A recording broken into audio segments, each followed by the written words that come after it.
Welcome in to another episode of the Phoenix Truth Rising Show with the Spaceman 2.0. Here to help you grow in the knowledge and wisdom of truth, and the truth will set you free.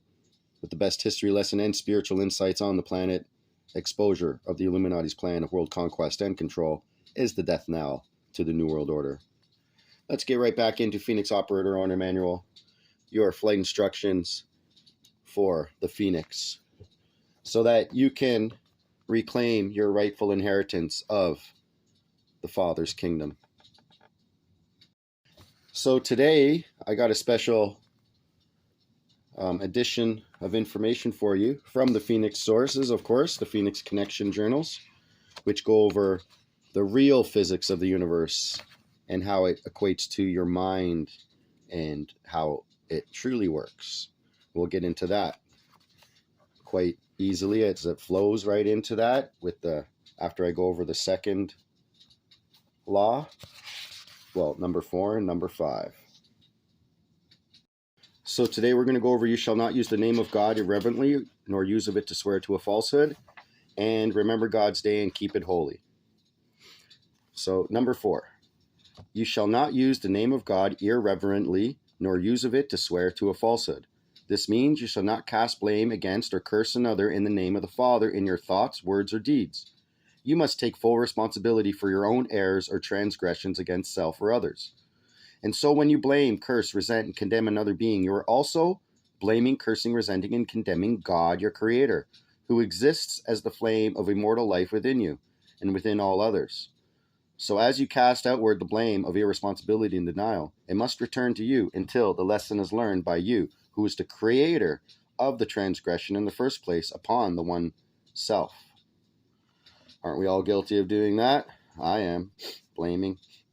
Anyways, moving on. Also, you must not knowingly and purposely deceive or lie to yourselves or others in the name of your Holy Father. So when you say, I swear this to be the total truth in the name of God, you had better know that to be a factual statement, or you have dishonored God's sacred name for your own selfish, altered ego means.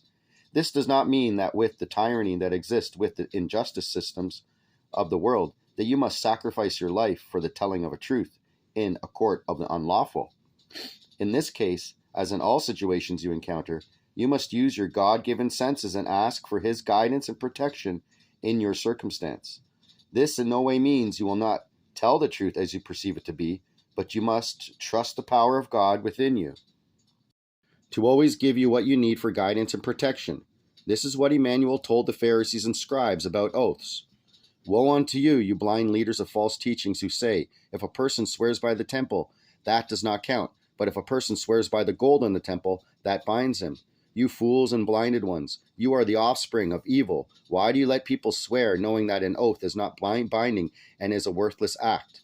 How can you say that if a person swears through sacrifice, that is binding? You blind and false teachers, who gave you the right to demand an oath or to swear, since the laws of the creation state that oaths should not be given. Your speech should always be yes or no. Therefore, he who swears by anything on earth or the universe swears by something fleeting, which is without any substance, and therefore an oath is of no substance either. Therefore, he who swears by anything commits a crime with respect to the truth of his word and makes it doubtful.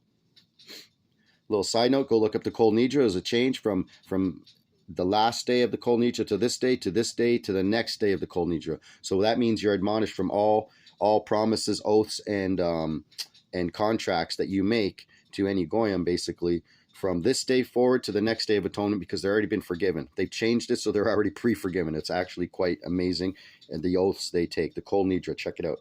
Isn't it interesting that in a court of law, ones are required to hold the false Bible and swear an oath of truth to the court? Where do you suppose that requirement came from? Perhaps from Freemasonry. B'nai B'rith is the leader of the Freemasons, okay? The B'nai B'rith. And it is actually at basically, I think 4200 Avenue, which is 6,000 or 6, there's always a 6 in their address. It is important to remember that ignorance of the truth is acceptable for a time, but remember, God within you will give you many opportunities to turn your ignorance into the wisdom of knowledge of truth. And if you are truly a servant to the one, all that is, you will always welcome the light of truth to shine within and before you, even if you find the truth to be abhorrent within your very being.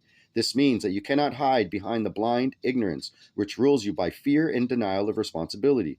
This is not acceptable ignorance in God's kingdom, because you thereby become the servant of the Antichrist and have thereby given your life into the hands of evil. Here is an example of unacceptable ignorance. This false belief applies to many who consider themselves part of the so-called New Age movement. Ones are given the wisdom of truth that says, yes, you are God, and so you create your own reality. Many ones have falsely interpreted that to mean I can now ignore the reality I have already contributed to the creation of, and it will no longer be my responsibility because I am God. This is a prime example of how the Antichrist will twist and alter the truth and maintain his playground of deception. Just because you choose to ignore the disease and corruption within your government, for example, that does not mean you are now exempt from responsibility. What do you think happens to all the energy of all the thoughts, words, deeds, and actions you had before you became, in your perception, a master of positive manifestation? Do you perhaps think that poof, God just evaporates it for you and you are no longer responsible?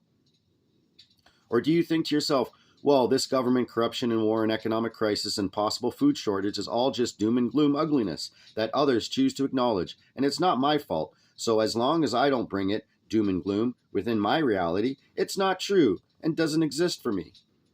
We have news for you ones. If you believe that nonsense, you have become a tool of apathy for the Antichrist possessing you. All are connected to the pool of mass consciousness of manifested illusion on this plane. If you choose to only selectively accept the truth which is comfortable for you and doesn't upset your illusion of reality, then you have also denied the highest command of the law of the creation.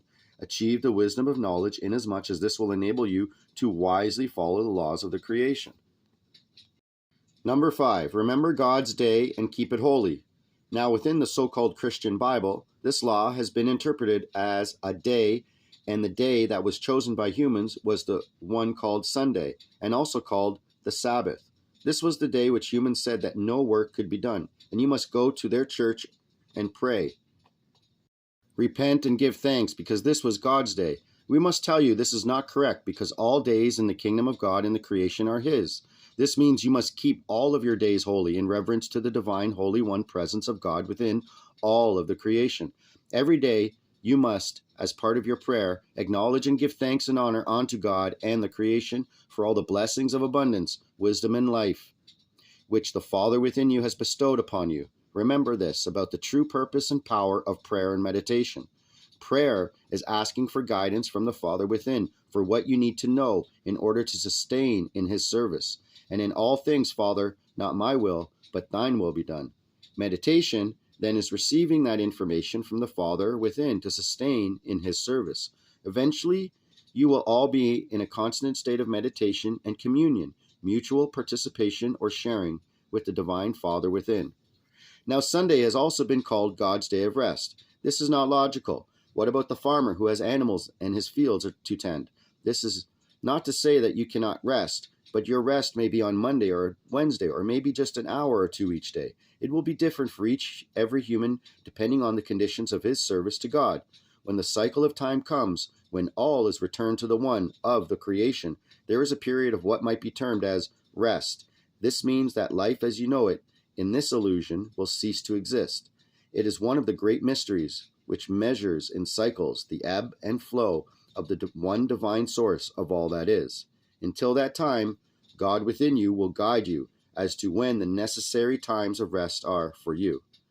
Remember, we went over this in the Divine Plan, Volume 1 or 2, God 2 has a Plan, 2000. And in one of those episodes, went into the real true definition of work in the Bible. And the word that they mean for work means there must be a day of rest for ministers or teachers or preachers. Those need a day of rest from teaching, basically, to give their mind rest. That's the only one that needs rest, because the farmer can't not take the animal out of the ditch today because it's a day of rest. For the next 2 minutes, I'll tell you the true physics of the universe. Creator, creation. God, the creator, is all there is, all that exists. God's creating universe of matter and motion appears to exist. To your senses, it sequentially disappears to reappear. It has no actual reality. It but simulates reality through the illusion of two-way projected lights in motion. God the thinker is the one being, the one person, the one mind, the one thinker, the one self, the one life, the one soul, the one power, the one reality, the great mystery, the one great spirit. God's creation is the imagined pattern form of God's imagining, built in his image. It is the body of God, the record of his thinking, created by him for expressing the oneness of life, love, mind, soul, and power, which is in him alone. The one light, God is light. God is universal mind. Mind is light. Mind knows. Mind thinks what it knows. Mind thinks in two opposed lights simultaneously projected from their centering white light source and sequentially repeated in cycles. God's thinking and imagining are qualities of God's knowing. God's knowing mind is timeless and still. Also is God's thinking and imagining timeless and still. So likewise, man's thinking and imagining are as timeless and still as is his knowing. Stillness never can be motion or become motion, but it can appear to be. Motion merely seems, but stillness always is. The universal equilibrium can never be other than its own balance, but it can seem to be. The illusion, which is motion, springs from stillness and returns to stillness. This is a universe of rest. There is naught but rest in the universe. Mind knows its one idea of creation as one whole. Mind thinks its one whole idea into seeming parts. Hence the illusion of motion, which we call creation, and the illusion of substance, which we call matter. Therefore comes the next logical concept of matter, antimatter, and no matter. The what's the matter is that which builds up to the understanding of the other three. The universal equilibrium can never be other than its own balance, but it can seem to be. The illusion, which is motion, springs from stillness and returns to stillness. This is a universe of rest. There is naught but rest in the universe. Therefore, you can gauge your journey by the amount of non-rest and chaos, lack of order and hypermotion you perceive and reflect from the passing lights playing throughout the wondrous illusion. I like to call it the delusion of the illusion. Spaceman 2.0, and I'm out.